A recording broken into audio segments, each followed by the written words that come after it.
All right, guys, what is going on again? Coach Steve back with you once again. As you know, my name is Steve Pintado. I am the host of the Fantasy Coaches Podcast and a member of Unwrapped Sports Network. Coming to you live to do my 32 teams in 32 days. Going a little bit later than I usually do.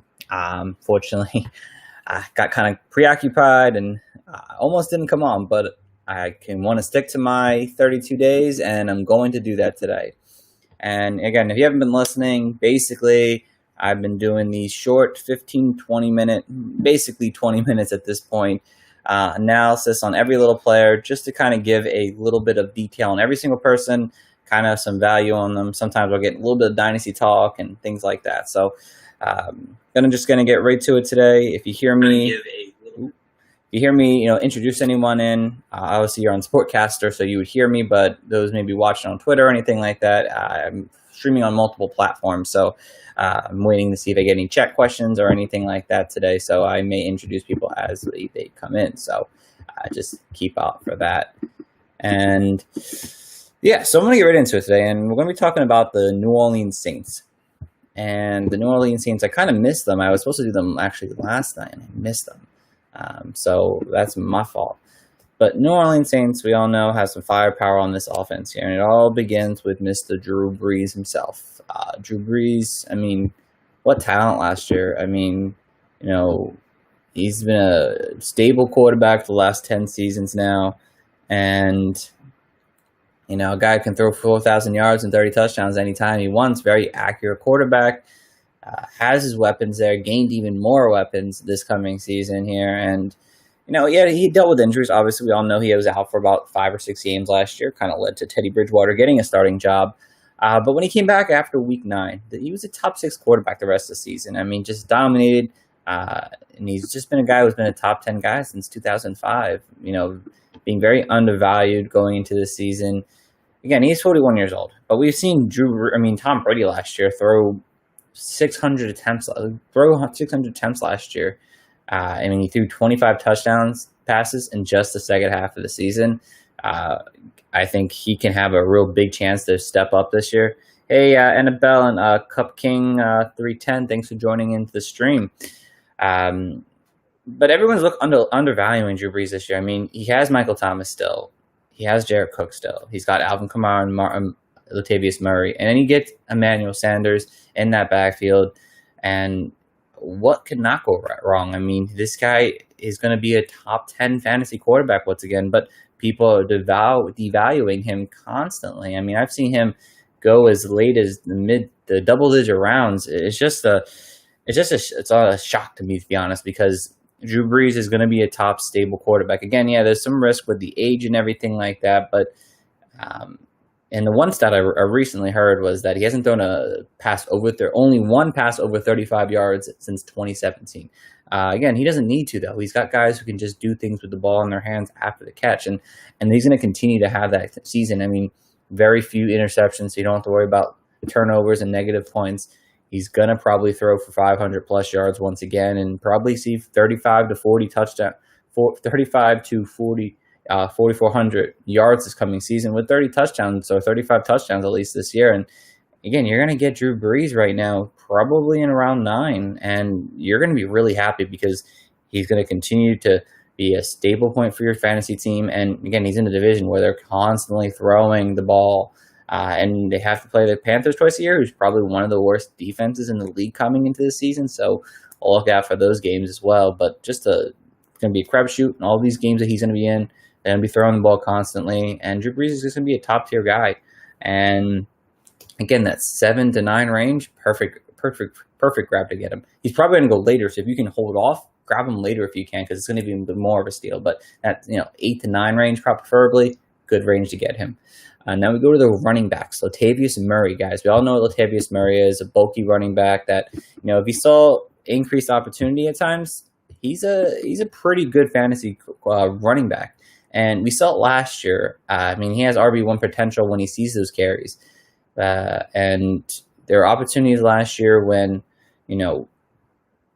Alvin Kamara was out with an injury, and they relied upon Murray to carry a big workload. He saw back-to-back 25 plus, carry games and performed like an RB1, and did very well in those games overall. But unfortunately, you have to look at Murray as a backup because he is.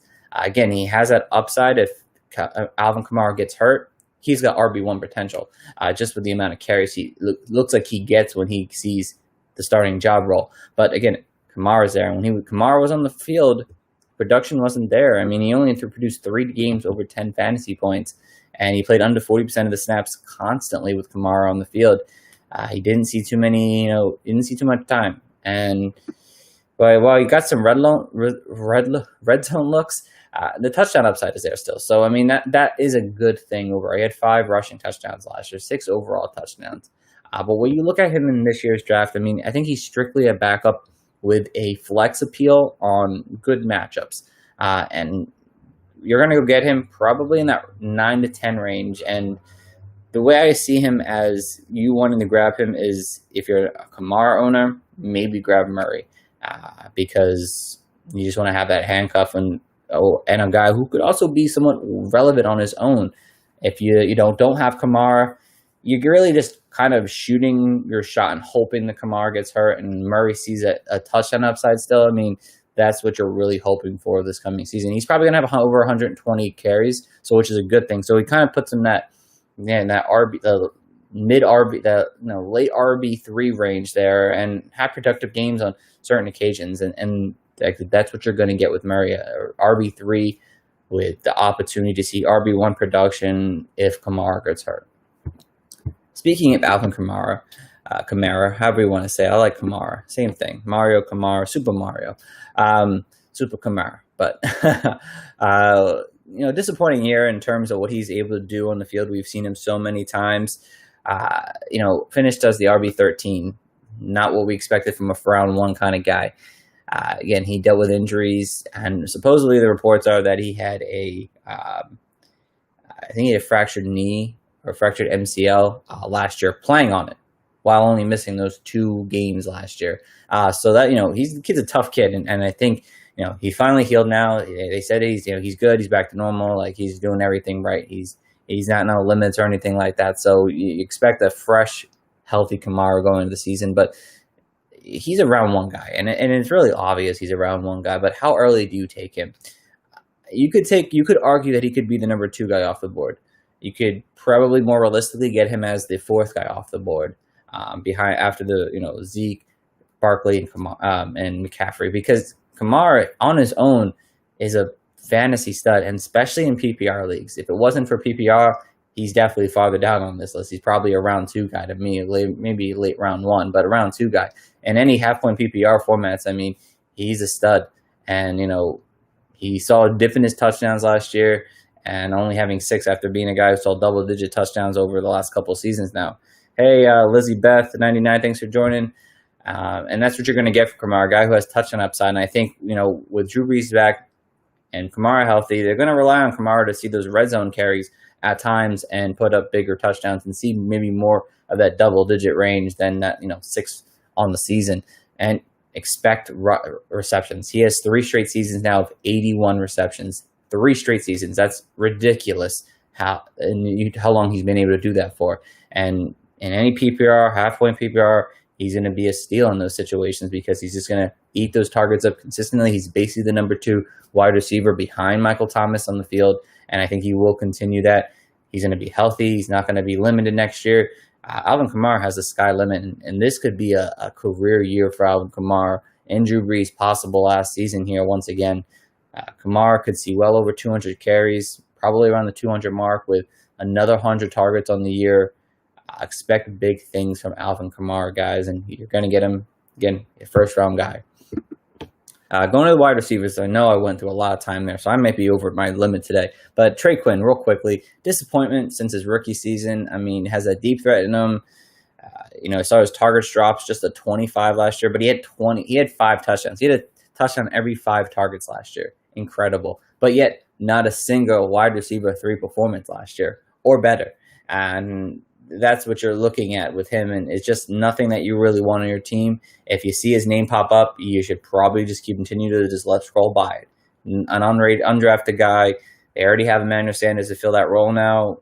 If they really like Trey Quinn, they would have not brought in Sanders to fill that somewhat slot role. So Trey Quinn, undrafted guy, I'm not worried about him whatsoever. Now Emmanuel Sanders, he's an interesting one because over the last couple seasons now, we haven't seen a number 2 kind of pop up with the Saints with Drew Brees on the field. So you bring a guy like Sanders, who we know that was been productive over his career.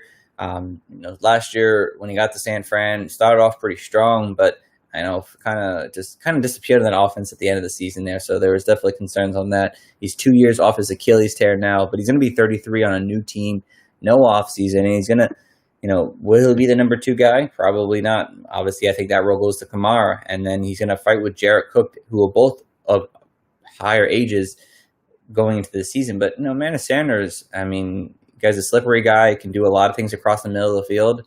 And he can catch the ball very well. He's a veteran guy, and he's definitely an upgrade over what Ted Ginn Jr. was to this team last year in terms of talent. Maybe not scheme fit, but talent. And there has been a while since the Saints had 2 really solid wide receivers, and that's really back in 2016 when Michael Thomas and Brandon Cook were both top 15 wide receivers. I don't expect that to happen with Emmanuel Sanders, but if you're seeing what he had this past season, less than right under 900 yards and 5 touchdowns, he could see something similar to that. Maybe more 700 yards and 5 touchdowns kind of thing. And he has, that low end, our wide receiver 3, high end our, low end wide receiver 3 kind of season available to his, game this coming season. So Emmanuel Sanders, he's that. I wouldn't take him before round 9. Because I just don't see he's going to be as consistent. He's going to have really good games, I think, at times, and then kind of just have like those 2 for 10, 2 for 14 kind of games, and going to get lost in the shuffle at times. So I wouldn't go big to spend on him, but I wouldn't mind targeting him either. I just expect he's not going to be a consistent guy on that offense for you. And then Michael Thomas. Michael Thomas, been the best fantasy wide receiver for the last 2 seasons now. Just 1 game under 10 fantasy points. Only 3 games he didn't get 10-plus targets. In the first half with Teddy Bridgewater, he was still the wide receiver 1. When Brees came back, he continued that dominance. Best wide receiver in terms of receptions, yards after the catch, targeted catch rate. His best game is the short passes and kind of do his thing after the catch. You won't see him go deep too often.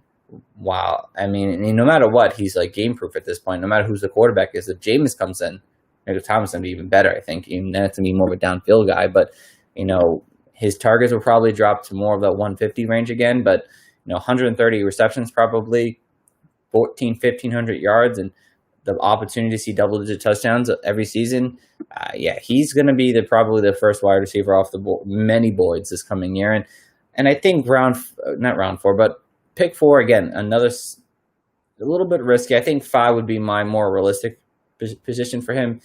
Just because I think Alvin Kamara can have a better season overall than Michael Thomas, and that's coming a lot from what Michael Thomas did this past season. But you could take him for 3, 4. You could take him as early as 3, I think, if you really want that insurity safeness. You just assume that Drew Brees is going to continue to throw to Michael Thomas all day. They have that great connection together, and when he plays his divisions. He had 6 games last year, 52 receptions, 634 yards and 4 touchdowns. So, he balls out against his division. Guess what? He gets to play them 6 times this year. So, look out, everyone in that division, and look out when you have to play these guys.